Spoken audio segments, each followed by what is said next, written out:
Welcome back to the deep dive.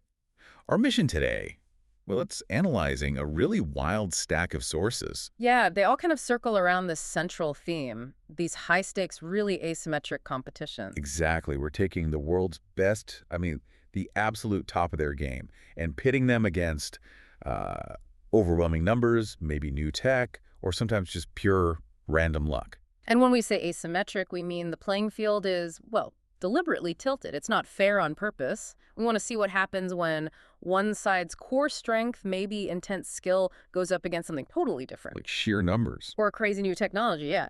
So for you listening, the question is really, does that top-tier skill actually hold up when the game itself is kind of bent or maybe even broken? And just to hook you in, we've got a premise that sounds, well, frankly absurd.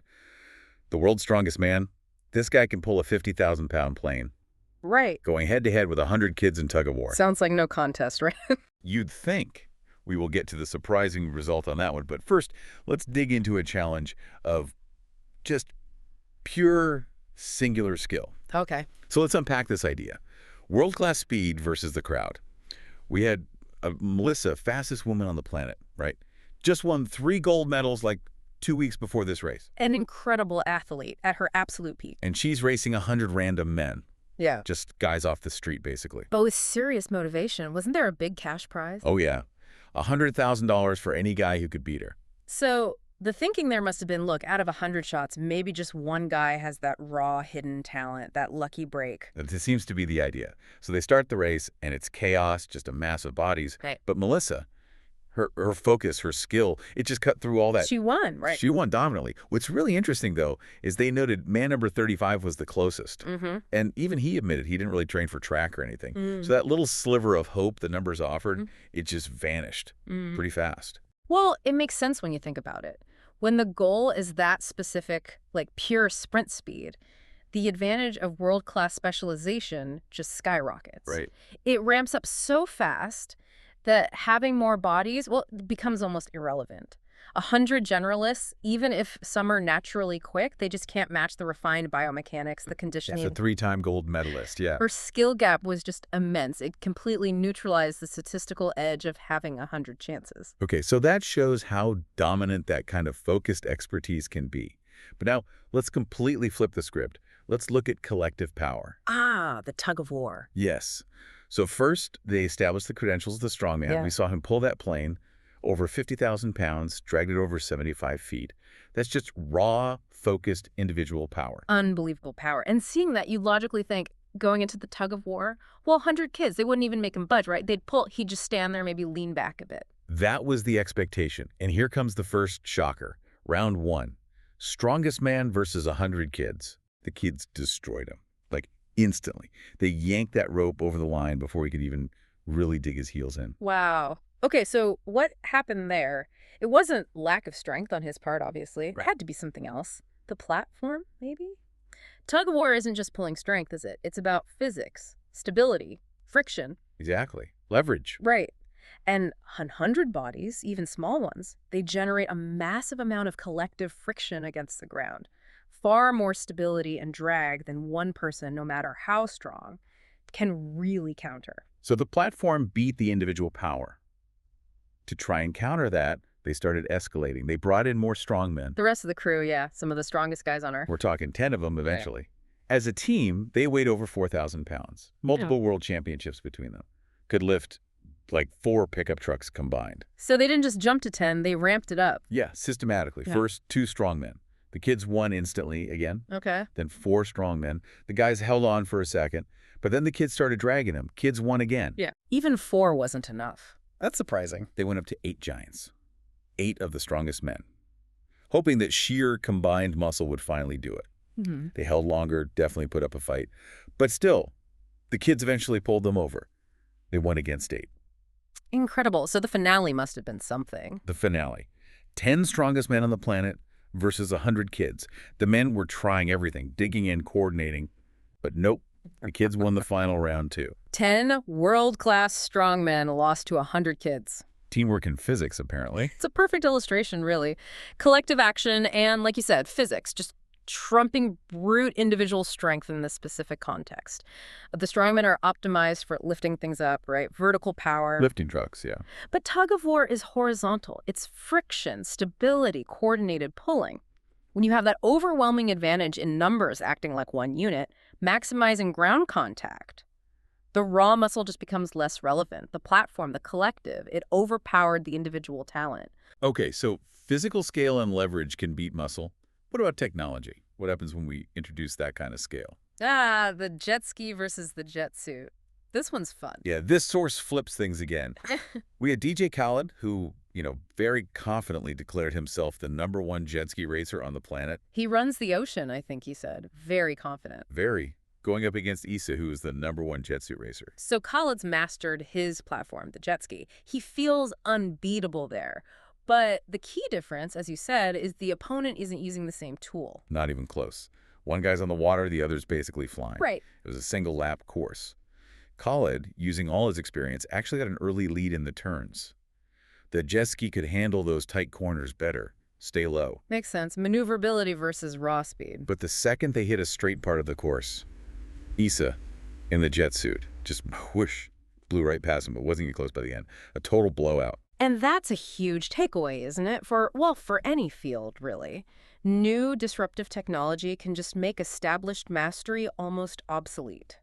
Very quickly. Yeah, you can be the absolute best on the old platform. Undisputed champion. But if the rules change, if a new tool comes along, a jet suit instead of a jet ski, all that expertise might suddenly have limits it never had before. Overnight. And the kicker, the most memorable bit. DJ Khaled creases up to the dock after clearly losing. And he's celebrating. Like he won, declares we all winners, and is actually demanding his trophy. Oh, wow. That kind of perfectly captures the psychological side of it, doesn't it? It's hard to accept that maybe your whole career of mastering something has just been bypassed by something totally new. Yeah, that resistance. That insistence on the trophy, even though he lost, it's like, yeah, mental resistance to your platform suddenly becoming maybe obsolete. Okay, let's switch gears again. We've done scale, we've done tech. What about just pure chaos? Random chance versus expertise. Golf. This one was pretty wild, too. Yeah, highly variable environment. We had Johnny, just a random amateur golfer they pulled off a course. Right. No pro background. Against Bryson DeChambeau, 2-time major champion. A golfing scientist, basically. And the challenge was insane. Hit a Tesla, parked on a platform, in the middle of a lake. Okay, that's not your standard golf hole. And they gave the amateur an edge, right? More shots. Yeah, to try and balance the massive skill gap. Johnny the amateur got 3 shots for every one Bryson got. So multiplying the luck factor, essentially. And how did it go? Did Bryson just nail it? No, both of them really struggled. Which I guess shows how tough the task actually was. Shots were hitting the dock, splashing just short. So even the pro couldn't just dial it in immediately? Not at all. They were going at it for a while. Then Johnny actually gets subbed out for another random guy, Chandler. Wait, they swapped amateurs mid-challenge? Yep. And Chandler walks up and apparently says something like, I can do this in 5 tries right now. Total confidence. Okay, so is the lesson here just be lucky? I mean, how do you analyze that? A pro, built for consistency, gets beaten by a random sub. Well, that's the interesting part, right? Because you're right, in a normal round of golf, Bryson's consistency wins. Like 100 times out of 100. Sure. But this scenario, hitting a tiny target out on the water, it's super high variance. His main strength, consistency, is almost a disadvantage. It's about hitting that one perfect, maybe lucky shot. Ah, I see. So the nature of the challenge itself negated the pro's edge. Seems like it. Because Chandler, the substitute, steps up. First swing. No way. Hits the Tesla, wins the car for the original guy, Johnny. On his first shot, after the pro struggled. First shot. Wow, okay. So when the variance is that high and it's a single success target, world-class consistency can lose to just a random stroke of luck. Bryson's skill minimizes deviation. Right. Chandler just hit that 1 in a million outlier. He capitalized on the high-risk, high-reward setup, and I bet he let everyone know it. Oh, yeah. Immediately yelling, I'm better than Bryson DeChambeau. Which, probably not long-term, but for that one shot, he was. A win's a win. Okay, so we've seen external factors. What about internal ones, like pressure? The mental game. Good transition. Let's look at that. We had Speed, the huge content creator, massive Ronaldo fan. Right, and I mean. facing Khalid. Khalid's a professional challenger type, and he'd actually beaten Ronaldo himself in this exact same challenge before. Okay, so Khalid has pedigree in this specific thing. What was the challenge? Soccer targets. First one to hit 3 targets wins $100,000 for a random fan watching. High stakes again. And Khalid felt confident. Supremely confident. Called himself the 90-10 favorite. Kind of implied Ronaldo maybe wasn't taking their match seriously. He expected to walk over Speed. Okay, setting the stage. How did it start? A total disaster for Speed. First shot, complete whiff, missed the entire target area. Just pure nerves, maybe. Oh, boy. Khalid, meanwhile, was hitting his shots. Quickly went up 2-0. Looked like it was going to be a clean 3-0 sweep. Speed was visibly getting frustrated. Yeah, that's textbook pressure getting to the amateur. Easy to spiral there. But then something shifted. This is where you see that mental resilience. The hosts watching even commented it was the quietest they'd ever seen Speed. He focused? He got locked in, as they put it. Hit his first target, then hit another. Tied it up 2-2. Wow, big turnaround under pressure. Huge. Yeah. So it comes down to the final target. One shot each, basically. Yeah. $100,000 on the line for some random person. Speed steps up, Yeah. nails it, hits the dagger goal, wins the whole thing. That's impressive. It really shows that mental focus, that ability to just shut out a terrible start, compartmentalize that frustration, that can absolutely lead to victory. Even when you're maybe technically outmatched. Sometimes, especially then. In a high-stakes one-on-one like that, composure, concentration, it can matter just as much, maybe more, than the raw skill difference going in. Okay, final challenge. This one kind of wraps up the idea of using strategic leverage. Right? We had Darius, the world record vertical leaper. This guy famously jumped higher than a tiger is tall. Insane athlete. Okay, peak physical specimen in that specific dimension. Against Druzicki, the celebrity comedian, not exactly known for his vertical leap. Right. Seems like a mismatch. What was the twist? The critical variable? A trampoline was allowed. Ah, the equalizer. Exactly. It was a dunk contest. They started the hoop at 10 feet, then raised it by half a foot each round. So Darius, the specialist, probably handled the early rounds easily. Yeah, 10 feet, 10.5 feet. Looked effortless for him. Pure natural ability on display. Trusky, using the trampoline, was also making the dunks, but, with help. The tool was working for him, keeping him in it. Up to 11 feet, both were making it. Then came 11.5 feet. That bar looked terrifyingly high. Okay, getting serious now. And we saw the first crack in the professional's armor. Darius tried an alley-oop, a bit complicated maybe, and missed. Oh, so the pressure flips entirely onto Drusky now. Yep.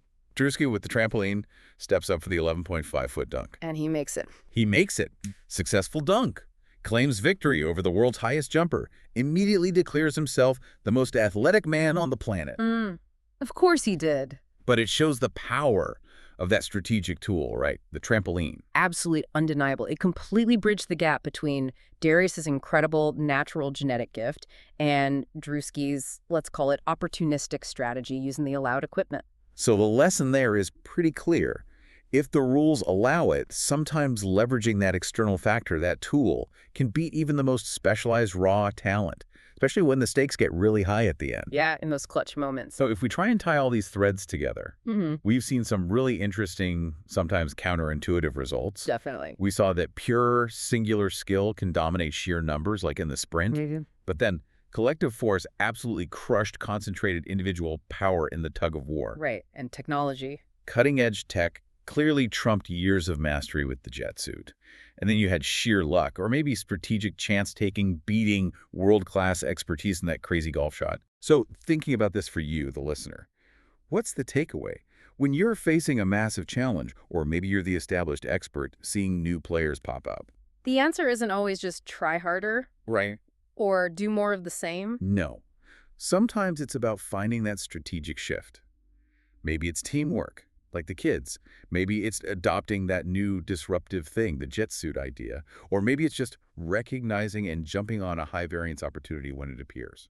And it raises this final kind of provocative point, I think. The most skilled individuals in these contests, the strongest man, the highest jumper, the major champion golfer, they sometimes lost. Yeah, they lost when the rules allowed someone else to leverage an external factor. Whether that's 100 kids using friction or a comedian using a trampoline, it wasn't about being better in the traditional sense. It was about using the allowed conditions more effectively. So the final thought for you to chew on, what other areas of life, in business, maybe in science, maybe even in your own routines or habits, Where is the world order just waiting for one small tweak to the rules? One small adjustment to the playing field that could completely flip who's on top. What's that single tool, or maybe that one alliance, that could neutralize your biggest competitor's main advantage? Something to think about.